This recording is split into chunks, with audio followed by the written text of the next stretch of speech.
Hi there, and welcome back to the History of Fleetwood Mac. I'm Anita.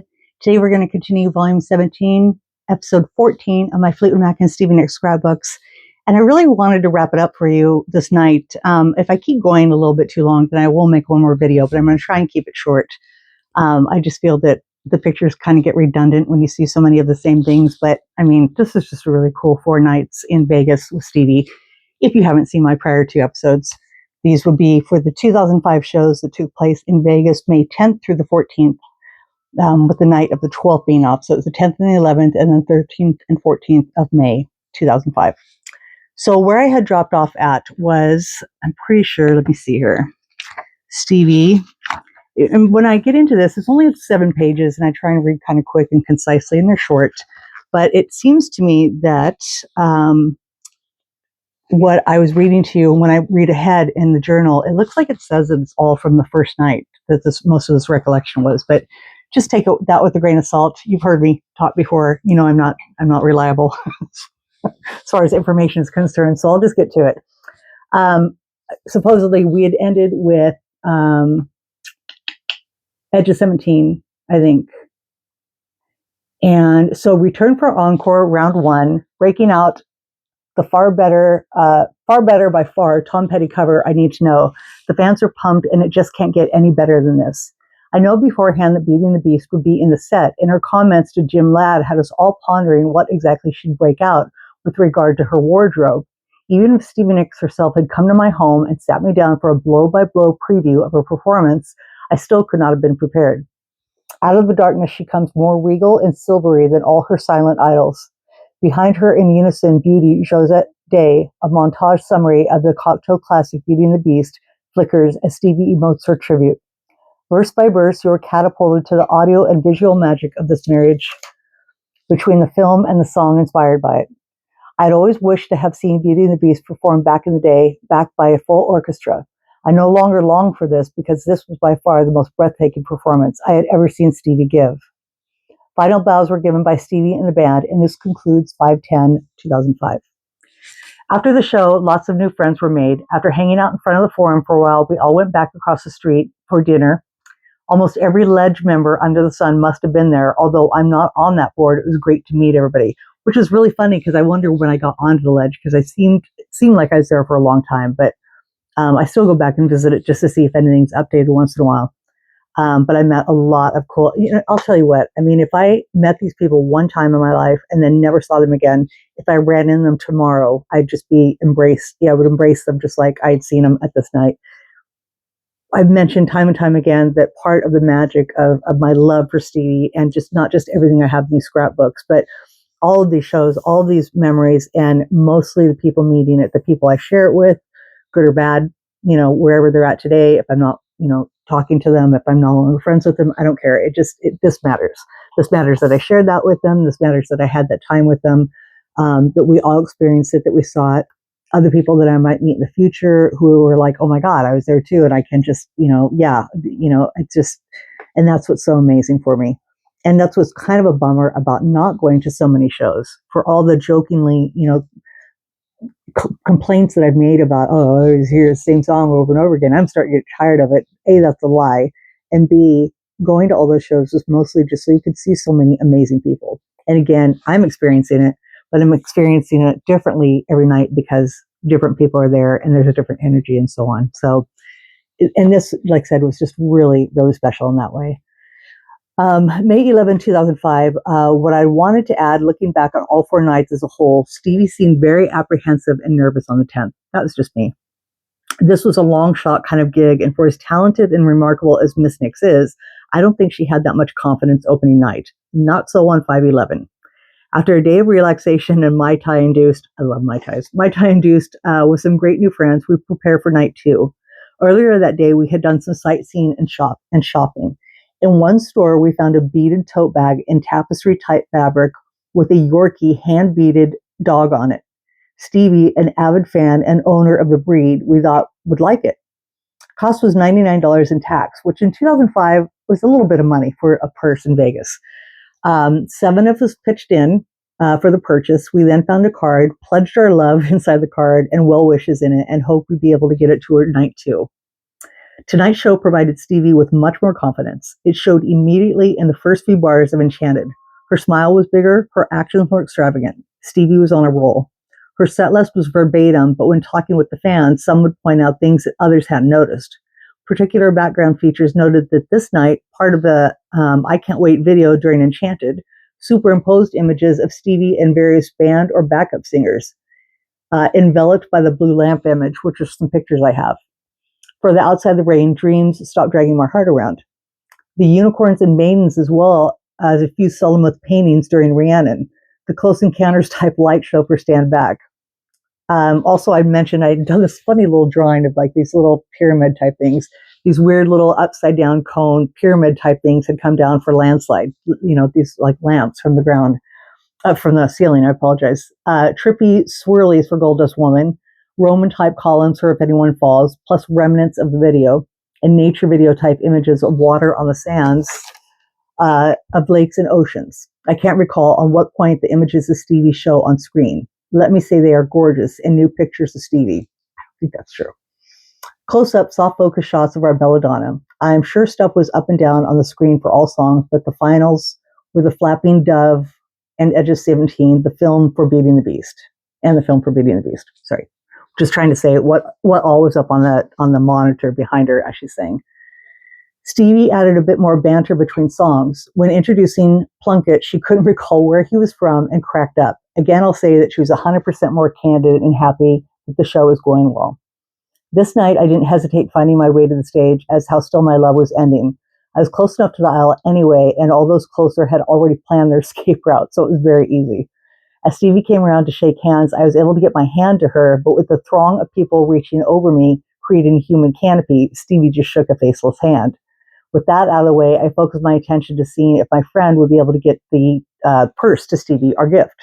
My friend made it all the way to the front, but when Stevie failed to take the item, a security guard reached for it, and my friend pulled it back, not trusting that person to give it to her.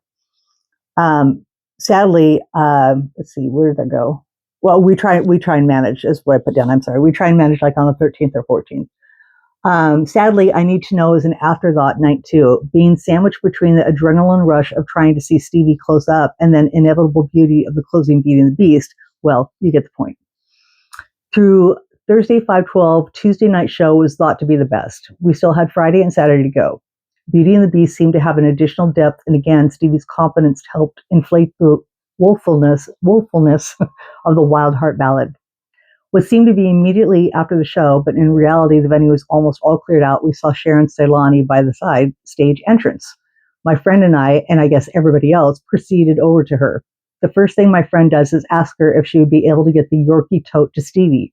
Sharon takes it, holds it up, and exclaims, "Oh my God, this is so adorable. Stevie will," or she said, "will or is going to love it." We thanked her for her help and took turns either asking if we could have a picture with her or telling her what a great show tonight was. I have met Sharon a few times before, and she's always gracious. I feel that to be a Stevie fan, one must be a Ceylani admirer as well. After a few moments and pictures taken where I'd be cut off, it seems to me that I guess other than these pictures I showed you yesterday, all pictures taken this night, I'm cut out. Some random idiot takes the first picture, I'm cut out. Then he takes a second picture, and he cuts me out. The dude looks at me and he shakes his head like, "Oh, well." And I just didn't know how you couldn't focus on two people, whatever. I apparently got some pictures, but I could have gotten like a couple nights with pictures. So that kind of made me angry a little bit. I'm over it.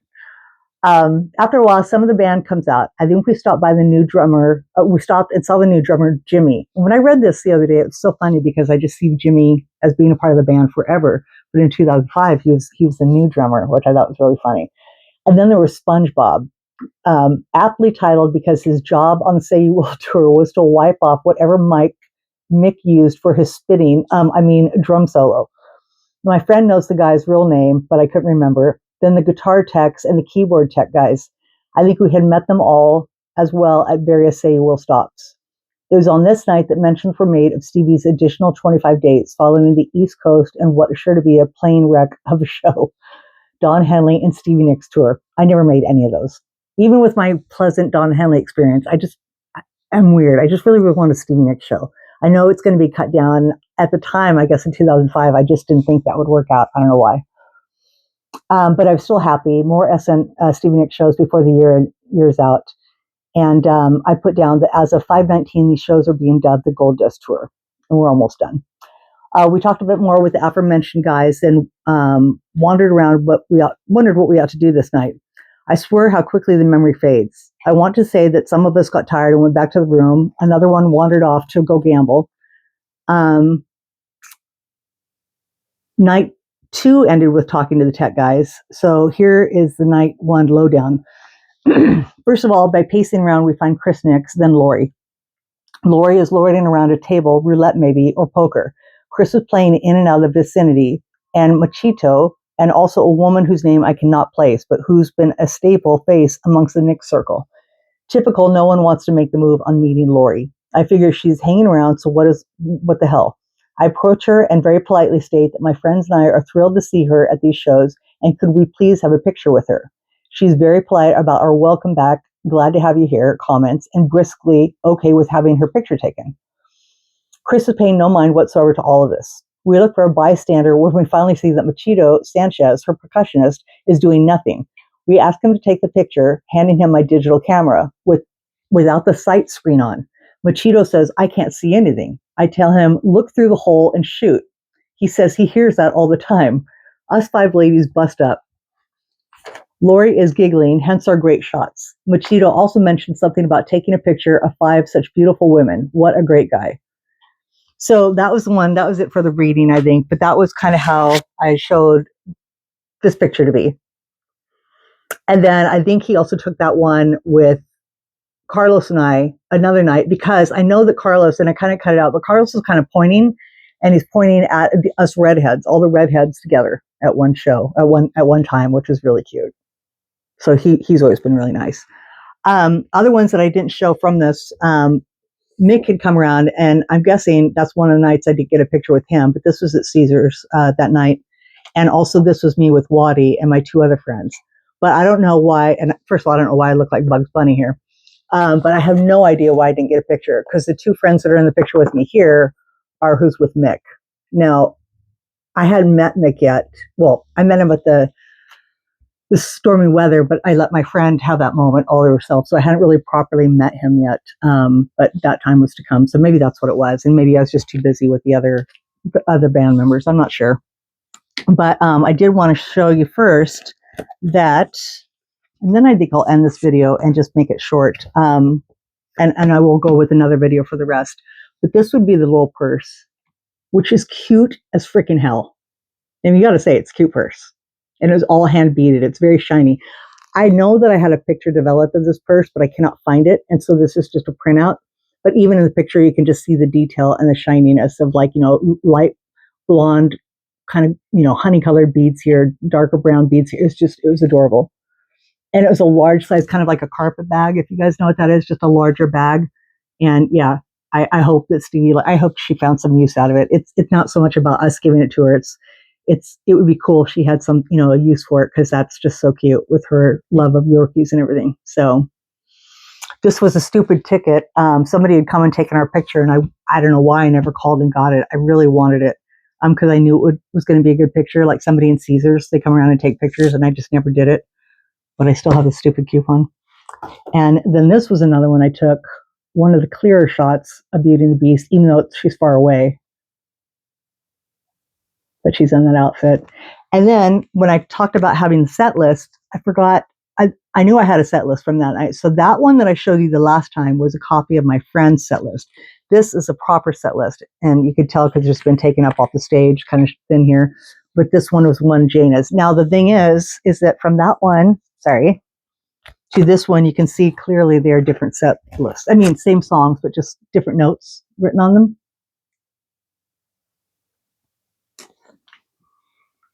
But mine is from Jana. I'm sure of it. So I'm not sure which one my friend got it from. She might have gotten Lori's. Sharon's. I know I've gotten Sharon's in the past. I have a really bad habit of not writing in my journal right after the flight and not being smart. And I don't know, writing on the back exactly what date. Luckily, it tells me here, and who I got it from. I've done that a couple times, but not enough. And in the moment, I'm like, I'm totally going to remember this. And here we are all these years later, and I have no idea. I'm pretty sure I'm right, but I'm not I'm not 100% on that. So I think that'll do it. I do still have 3 more pages to show you guys. And I don't think there's anything else in the journal to add, but I might just keep these out. I know that some of what I read to you describes the blue lamp being shown, and there's just some cool pictures in there. But even though I showed you a lot of pictures that, again, I feel kind of get redundant, so hopefully aren't boring you.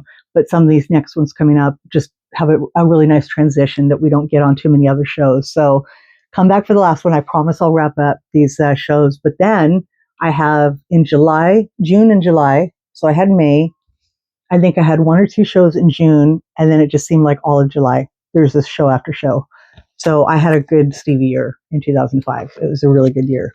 So come back and I'll talk about the rest of Vegas and those upcoming shows, and we'll just keep on going on. Thank you all so much. Everybody have a great night. Bye.